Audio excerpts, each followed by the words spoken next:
At my graduation party, I saw my father slip powder into my champagne glass, so I stood there smiling and casually handed it to my sister instead. She drank what was clearly meant for me, and the entire room froze as the truth began to unravel in the most unimaginable way.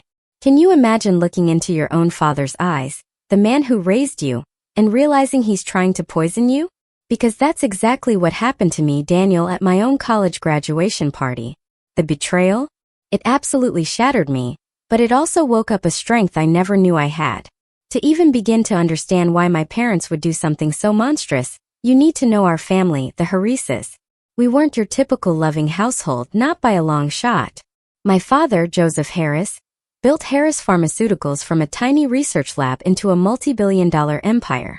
His reputation for ruthless business tactics was legendary. Competitors would mysteriously lose funding or face unexpected regulatory hurdles.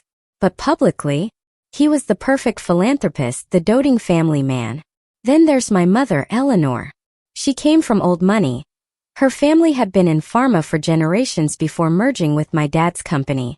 Her world revolved around appearances, the Harris legacy. Our house was in architectural magazines. Her charity galas were the talk of Chicago society. But behind closed doors she was cold, calculating, and constantly critiquing me. And of course there was my perfect older sister, Sophia. 3 years my senior, straight A's, captain of the debate team, and later Harvard Business School with honors. She slid right into the family company, the obvious heir apparent. My parents never missed her tennis matches, her piano recitals. Their home was a shrine to her trophies and awards. When Sophia spoke at dinner, they hung on every word. My experience was dramatically different. Even though I was a straight-A student too, my achievements were always met with crushing indifference. That is what we expect from a Harris, my father would grunt, never looking up from his newspaper. When I won the state science fair in 10th grade, my mother just commented that my hair looked messy in the photos. They only showed up to my events when not showing up would have looked suspicious to others. From childhood, my future was mapped out. I'd study pharmaceutical sciences, join the company, run the research division, while Sophia handled the business. My protests? Ignored.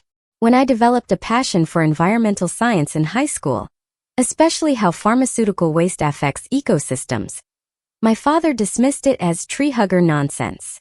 During my junior year, I applied to Northwestern specifically for their environmental science program. The confrontation that followed was explosive. My father threatened to cut me off financially. My mother cried about family duty and tradition. But I stood my ground. I argued I could still make a difference without following their exact suffocating path. After weeks of silent treatment, they finally relented, but with conditions. They'd pay, but I had to minor in biochemistry and work summer internships at their company. It was a compromise, but I took it. College brought partial freedom, but the tension escalated every year. Every holiday break was filled with passive-aggressive comments about my phase and how I'd eventually come to my senses. By junior year, they were relentless, sending me job descriptions for their research department.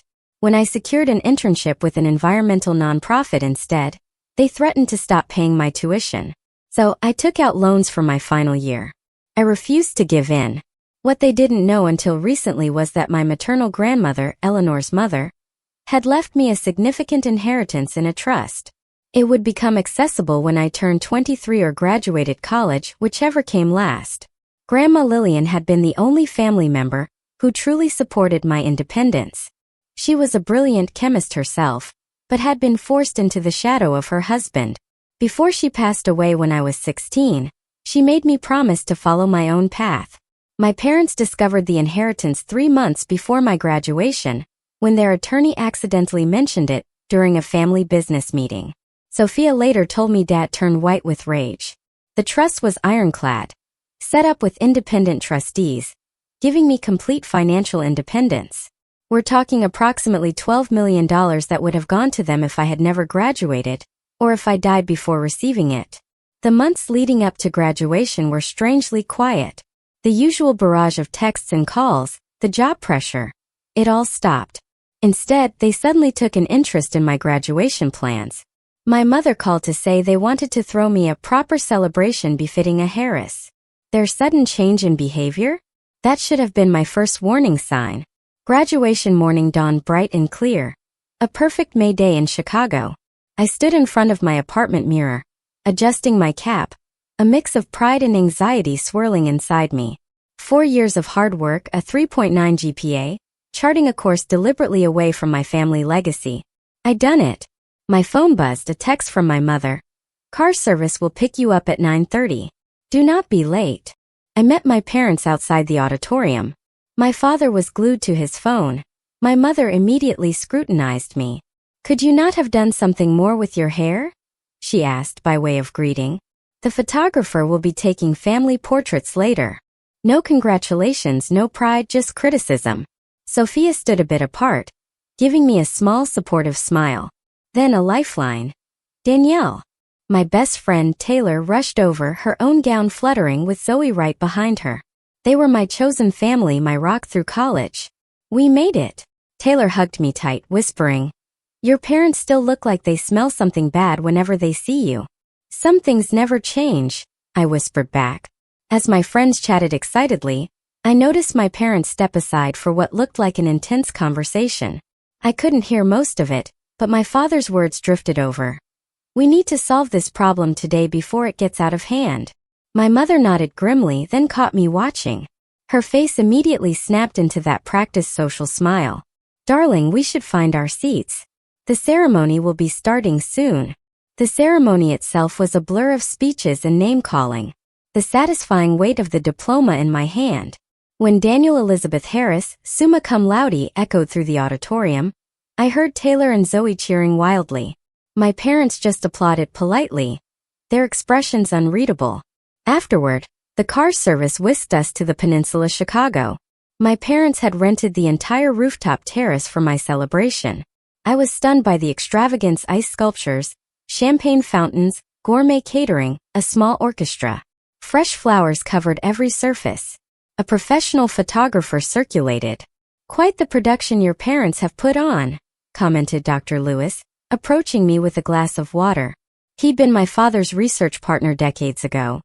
Now a professor at Northwestern and something of a mentor to me. "Congratulations on your impressive achievement, Danielle." "Thank you," I said, looking around. "It's a bit much, isn't it?" "Not really their style, at least not for me." I scanned the growing crowd. Honestly, I'm surprised by the guest list. Half these people I barely know. Dr. Lewis followed my gaze to where my father was deep in conversation with two men in expensive suits. "Business associates," he explained. "And over there with your mother, that's Gerald Thorne, your family's attorney." He lowered his voice.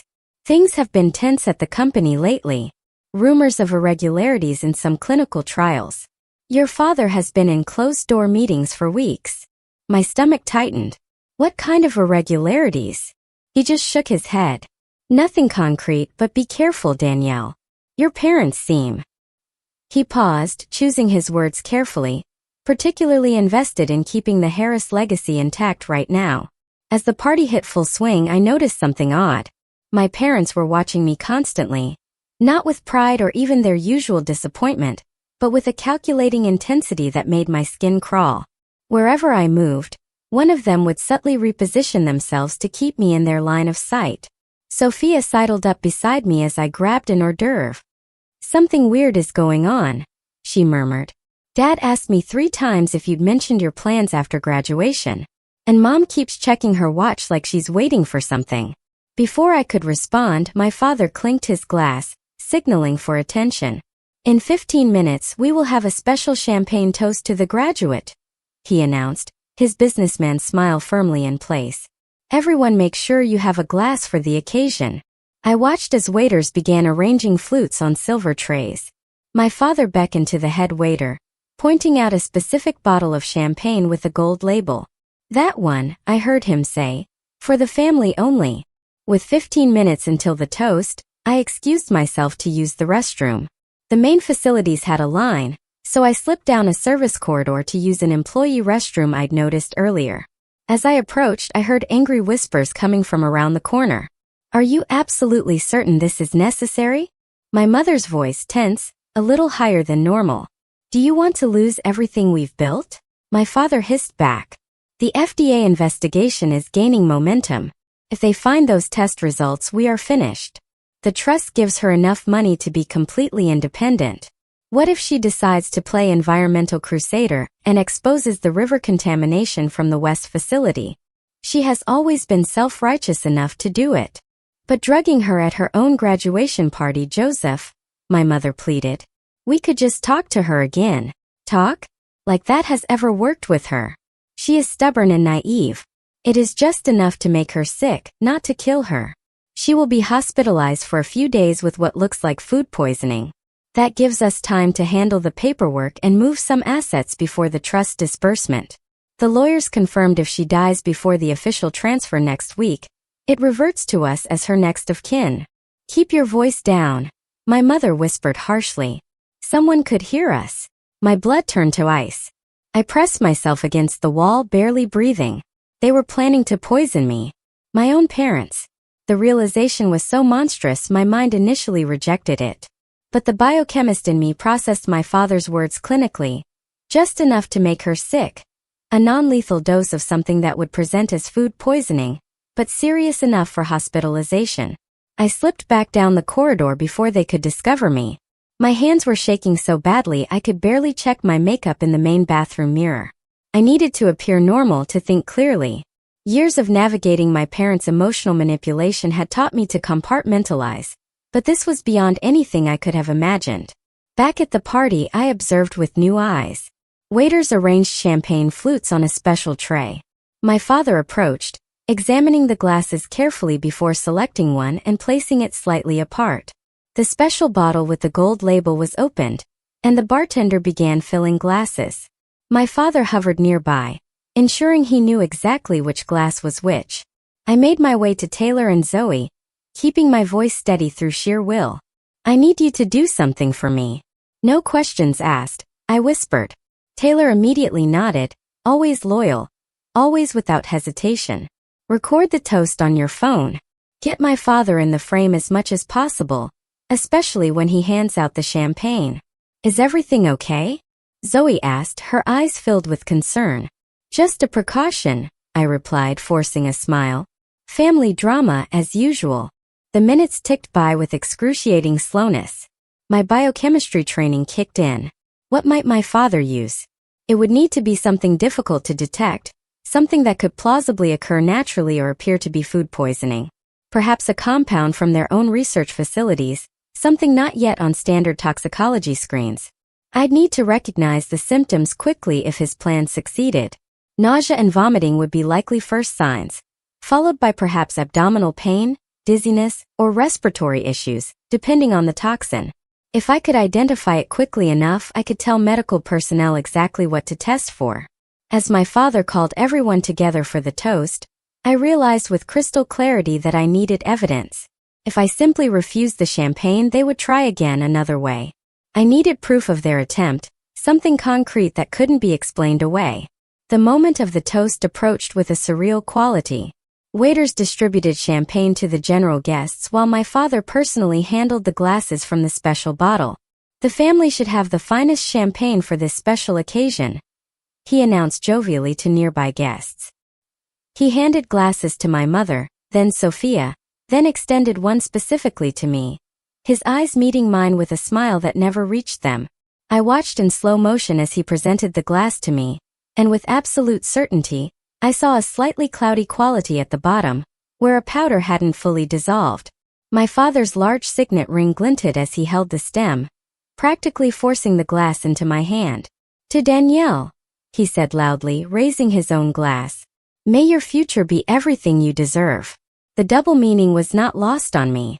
I accepted the poison champagne, careful not to let it touch my lips as the guests took their first sips.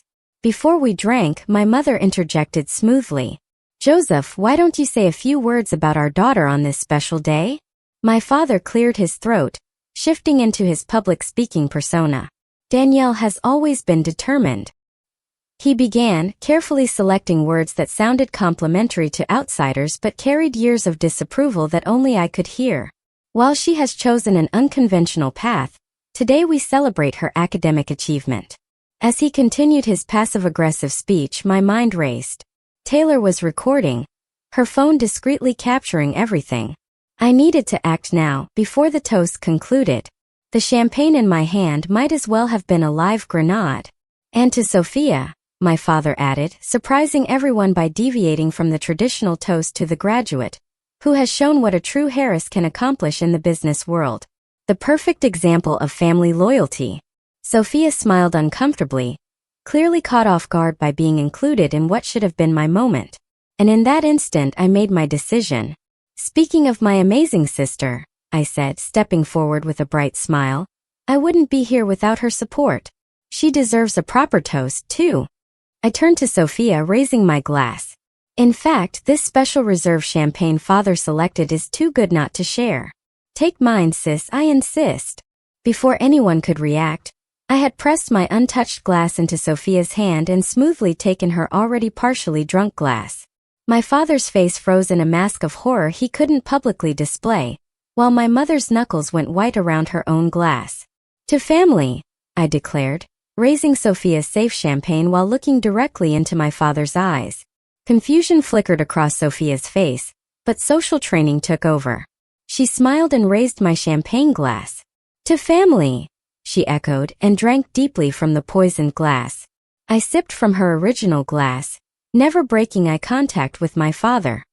His face had gone ashen, a thin sheen of sweat appearing on his forehead as he realized what had happened. My mother glanced rapidly between Sophia and him, her practiced smile becoming brittle at the edges. The moment passed. Guests applauded, conversations resumed, the orchestra began playing again. I circulated through the crowd, making small talk while keeping Sophia in my peripheral vision. Guilt and fear battled within me. I hadn't had time to think of another solution, but I had just allowed my sister to drink poison meant for me. The dose was supposed to be non-lethal, according to what I'd overheard. But what if my father had lied to my mother? What if Sophia reacted badly? 34 minutes after the toast, it happened. I was speaking with one of my professors when I heard a gasp from across the room. Sophia had been speaking with one of the firm's junior associates when she suddenly pressed her hand to her forehead, swaying slightly. I feel strange, I heard her say, her voice slurring uncharacteristically. Really dizzy suddenly. I pushed through the crowd just as Sophia's knees buckled. The associate caught her awkwardly as she slumped forward. Help, he called. Something is wrong. My parents rushed over, genuine panic in their eyes now that their golden child was affected instead of their disappointment. My father reached her first, cradling her head as she began to mumble incoherently. Her skin had taken on a grayish tinge, and sweat beaded on her forehead. Call an ambulance, my mother shrieked, all composure abandoned. Dr. Lewis appeared at my side, his medical training kicking in as he checked Sophia's pulse. Her heart rate is elevated and irregular, he reported, loosening her collar. What was she doing before this happened? She just had champagne at the toast, the associate answered. She seemed fine. Then suddenly, my father's eyes snapped to mine, realization and fury mixing with fear. I stared back unflinchingly. The ambulance is on its way, someone announced. 5 minutes out. I knelt beside Sophia, taking her hand. Stay with her, I told my parents firmly. I'll go downstairs to direct the paramedics. They nodded distractedly, all attention on Sophia, who had begun to tremble slightly. In the privacy of the elevator, I pulled out my phone and called Taylor. Meet me in the lobby right now, I instructed. Bring your phone with the recording. It's an emergency. Taylor and Zoe were waiting when the elevator doors opened. Sophia collapsed, I explained rapidly, walking toward the entrance. I need you to give a copy of that toast recording to the paramedics and tell them I suspect poisoning. Then send me a backup. Poisoning? Zoe repeated, horrified. What the hell is going on, Danielle? I'll explain everything later. Please just trust me. The ambulance sirens were audible now, growing closer. When the paramedics arrived, I approached the first one. My sister has collapsed upstairs. Symptoms include dizziness, disorientation, irregular heartbeat, and tremors. I have reason to believe she ingested a toxic substance in her champagne. The paramedic looked at me sharply. You suspect poisoning based on what? I'm a biochemistry graduate. The symptoms presented suddenly, about 30 minutes after consumption. Before I could finish, my parents burst from the elevator, with Dr. Lewis supporting a semi-conscious Sophia between them. The paramedics rushed forward with a gurney, their training taking over as they quickly assessed her condition. "Please help her." My mother sobbed, her mascara running. "She just collapsed. BP 90/60 and dropping," one paramedic reported. "Pulse 120 and irregular." As they loaded her into the ambulance, my father turned to me, his voice low and dangerous. "What did you do?" "Nothing," I replied calmly. "She drank from my glass. Remember the special champagne you selected just for me?" His face contorted with rage and fear. "You switched the glasses deliberately. You knew." "Knew what, father? That you put something in my drink?" "Why would I think that?" I held his gaze steadily. "Unless you did." "She needs family with her," a paramedic interrupted. "One person can ride along." "I will go," my mother insisted, already climbing in. "We will follow in the car," my father said, grabbing my arm painfully. "All of us." The ride to Northwestern Memorial Hospital was tense, silent. My father drove while I sat in the back seat, Taylor and Zoe having promised to meet me there. My phone buzzed with a text from Taylor. "Video sent to your email, showing you clearly switching glasses after your father handed you one. What do I tell the police when they arrive?" "Police? Of course there would be police if poisoning was suspected." I texted back quickly. "Tell them everything you saw. Show them the video." In the emergency room, chaos reigned. Sophia had been rushed into a treatment area, my mother wailing dramatically to anyone who would listen about her precious daughter, and how she just collapsed for no reason. I approached the nurse's station directly. "I need to speak with my sister's doctor immediately. I have reason to believe she ingested a toxin and I may know what it is." The nurse looked skeptical until I added, "I am a biochemistry graduate specializing in pharmaceutical compounds. Please, time might be critical." Minutes later, I was speaking with Dr. Patel, the emergency physician treating Sophia. "Your sister is experiencing symptoms consistent with anticholinergic poisoning," she explained. "Elevated heart rate, confusion, dilated pupils, dry mouth. We are treating her symptoms while running toxicology screens. You need to specifically test for cyclopentolate derivatives," I said. "My father works with modified versions at Harris Pharmaceuticals. They are testing a new class of compounds that would not show up on standard tox screens." Dr. Patel's eyebrows rose. "That is a very specific suggestion. Why do you suspect this particular compound?" I took a deep breath. "Because I believe my father intentionally added it to my champagne glass, but my sister drank from it instead." Her professional demeanor didn't change, but she reached for the phone. "I need to contact the police." Within an hour, the emergency room had transformed into a crime scene. 2 detectives interviewed staff while a uniformed officer stood outside Sophia's treatment room.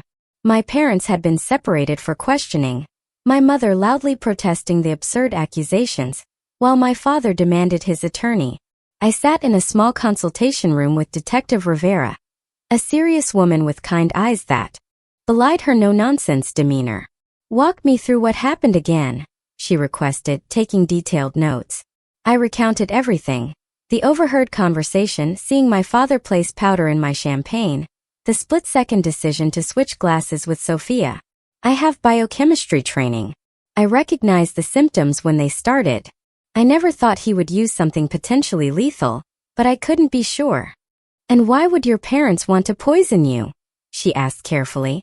"Money," I replied simply. "Control. My grandmother left me a trust worth approximately $12 million that activates next week.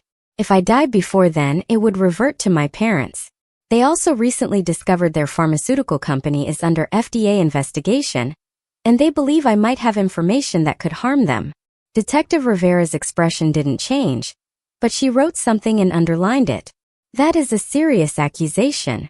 "I know," I said quietly. "I have the video my friend took of the toast. You can clearly see my father giving me a specific glass and my decision to switch with Sophia.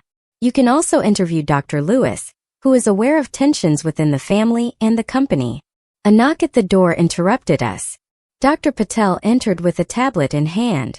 "We have preliminary toxicology results," she announced. We found elevated levels of a modified anticholinergic compound, similar to, but not identical to, cyclopentolate. It appears to be a research compound not yet in commercial production. Detective Rivera looked between us. In English, please. It's a laboratory-created drug that would cause symptoms mimicking severe food poisoning, but with additional cardiovascular effects, I explained. Exactly the kind of compound Harris Pharmaceuticals has been developing. Only someone with access to their research facilities would have it. Will she be all right? I asked Dr. Patel anxiously. We are administering physostigmine as an antidote, she replied. Her condition is serious but stable. If we had not identified the compound quickly, there could have been permanent heart damage. I closed my eyes briefly, relief washing over me. Thank you. When I opened them, I found Detective Rivera studying me carefully. You realize that by your own admission, you knowingly allowed your sister to drink what you suspected was poisoned champagne? My stomach dropped. First, I didn't know what else to do in that moment. I needed evidence. I thought it was just enough to make someone sick, not life-threatening. My voice shook slightly. I made a terrible decision, and I will have to live with that. Before she could respond, the door burst open, and my father stormed in, followed by a flustered officer and a sharp-looking man in an expensive suit. This is outrageous, my father shouted. My daughter is clearly mentally unstable and jealous of her sister's success. She has been making wild accusations about our family for years. Mr. Harris, I must ask you to step outside, Detective Rivera said firmly, standing.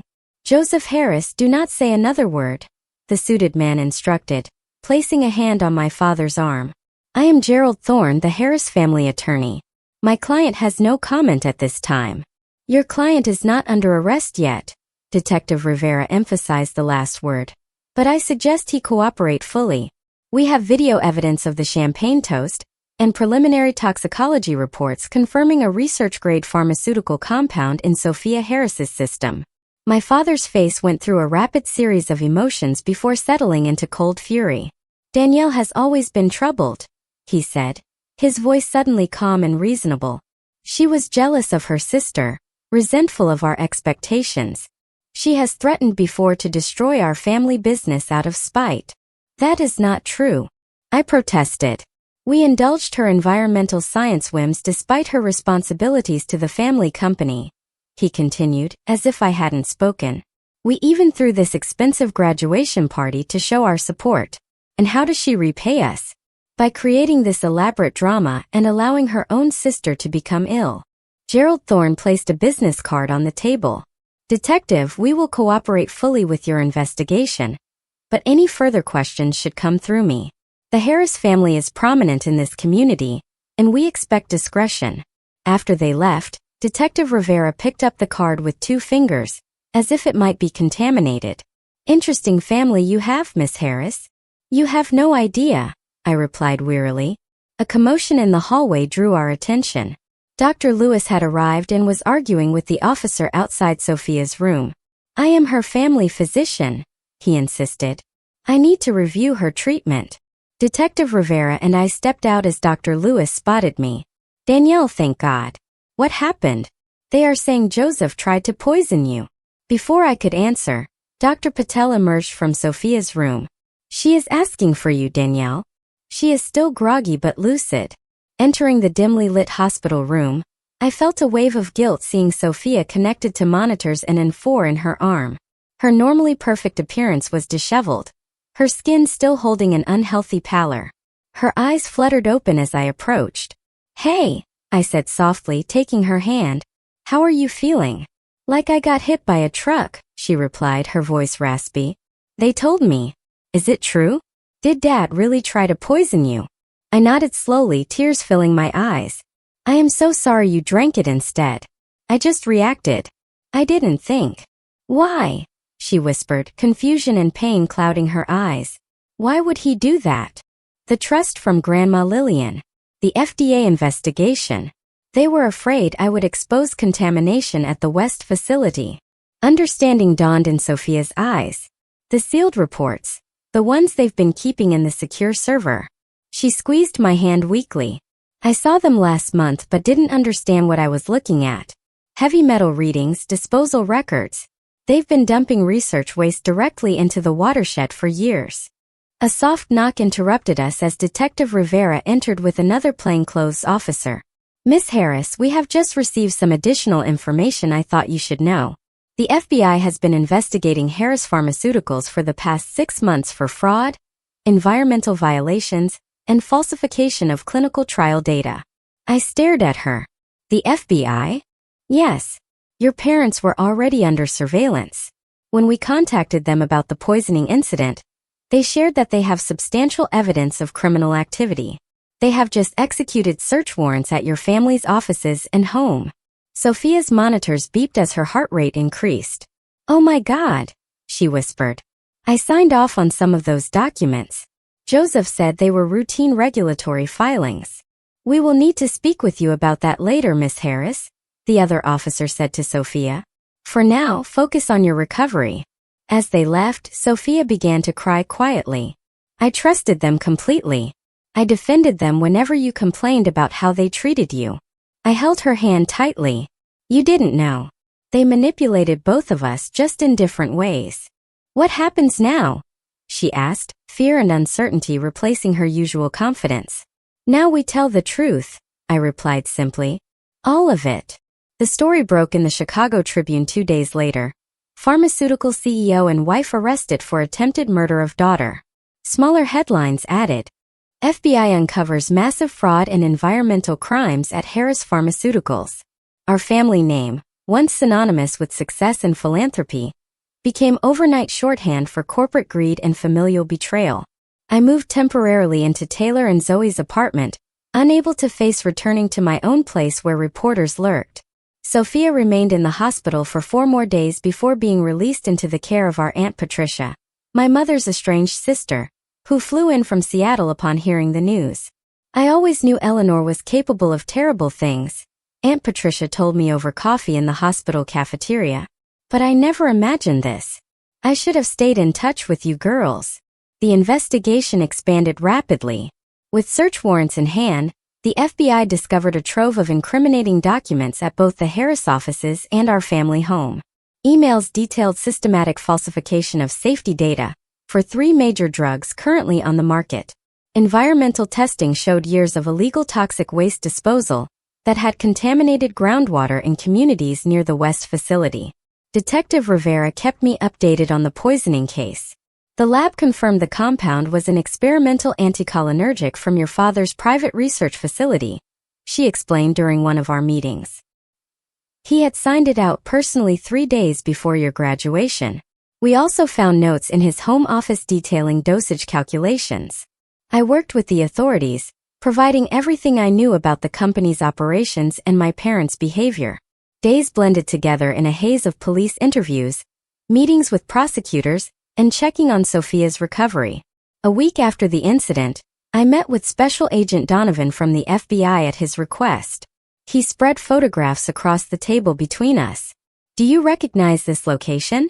I studied the images of what appeared to be a storage unit. Inside were boxes of documents, several laptop computers, and most disturbingly vials of various compounds carefully arranged in temperature-controlled containers. No, I replied. I've never seen this place. It is a storage unit rented under your name, he said, watching my reaction carefully. Opened 6 months ago with what appears to be a forged signature. My blood ran cold. They were planning this for months, setting me up in case their original plan failed. It appears so, Agent Donovan agreed. We found evidence on your father's computer of multiple contingency plans. The poisoning attempt was actually Plan C. Plans A and B involved more elaborate setups that would have implicated you in corporate espionage and data theft. As the case built, more family secrets emerged. Financial records revealed my parents had been siphoning company funds into offshore accounts for years. Former employees came forward with stories of being fired after raising safety concerns. 3 families filed lawsuits claiming their loved ones had died from side effects that Harris Pharmaceuticals had deliberately concealed during clinical trials. Through it all, Sophia and I grew closer than we had ever been. The golden child facade crumbled as she processed her own sense of betrayal and manipulation. I was their puppet, she admitted during one of our long talks in her recovery room. Everything I did was to please them. My whole identity was built around being the perfect Harris daughter. You were also their shield, I pointed out gently. As long as you were the successful, obedient one, they could dismiss me as the problematic child, rather than questioning their own behavior. 2 weeks after the incident, we received word that our parents were being held without bail after the judge deemed them flight risks due to their substantial overseas assets. Their preliminary hearing was scheduled for the following week. On the morning of the hearing, Sophia and I met for breakfast at a quiet cafe far from the courthouse. She still moved carefully, her body not fully recovered from the poison. "Are you ready for this?" I asked, stirring my untouched coffee. "No," she admitted. "But we need to be there. I need to look them in the eyes." The courthouse steps were crowded with reporters who shouted questions as we approached. Inside, the hearing room fell silent as we entered, all eyes turning to observe the poisoned daughter and the targeted one. Our parents sat at the defense table, both dressed impeccably, despite weeks in detention. My mother's eyes filled with tears when she saw Sophia, but my father stared straight ahead, refusing to acknowledge either of us. The evidence presented was damning. The prosecution displayed the video of the toast, showing clearly my father giving me the specific glass and my subsequent switch with Sophia. They presented the toxicology reports, the compound trace matching exactly to samples found in my father's private lab. Financial records demonstrated the motive, my trust fund that would have reverted to them upon my death. Most shocking to the spectators was a recorded phone call my father had made from detention to a business associate, asking him to clean up the situation with those river samples, and mentioning that Danielle was always the problem child, never understanding family loyalty. When the judge ruled there was more than sufficient evidence to proceed to trial on all counts, including attempted murder, my mother collapsed in theatrical sobs. My father remained stone-faced, only his clenched jaw betraying his fury. Outside the courthouse, reporters swarmed again. Sophia surprised me by taking my hand and addressing them directly. "My sister and I are cooperating fully with authorities. We ask for privacy during this difficult time as we come to terms with our parents' betrayal. Thank you." As we pushed through the crowd toward our waiting car, a reporter called out, "Did you know your sister was switching the glasses? Were you part of the plan?" Sophia stopped cold, turning back with unexpected fire. "My sister saved my life. Our parents tried to poison her. And when she realized it, she had seconds to decide what to do. She has carried unnecessary guilt for my suffering, but the only people responsible are Joseph and Eleanor Harris. They were willing to kill their own daughter for money and to cover up their crimes. That is the story you should be telling." In the following days, more family members we had barely known reached out, cousins, distant aunts, my father's brother, who had been ostracized decades ago for whistleblowing on an earlier pharmaceutical scandal. It seemed our family tree was filled with similar stories of control, manipulation, and retribution against anyone who challenged the Harris way. Sophia and I began the painful process of separating ourselves legally and financially from our parents. We hired our own attorney, a kindly but razor-sharp woman named Vivian Santos, who helped us navigate the complexities of our situation. "Your grandmother's trust is secure," she assured me during one meeting. "The trustees have accelerated the transfer given the extraordinary circumstances. As for Harris Pharmaceuticals, that is more complicated. I don't want anything to do with it," I stated firmly. Sophia nodded in agreement. "Neither do I, but we have a responsibility to the employees who were not involved in the criminal activities, and to the communities affected by the contamination. There is also the matter of your parents' personal assets," Vivian continued. "Much will likely be seized by the government or directed toward victim restitution." While my father remained stoic, his eyes fixed on some middle distance. Neither of them looked at us, their daughters sitting in the gallery.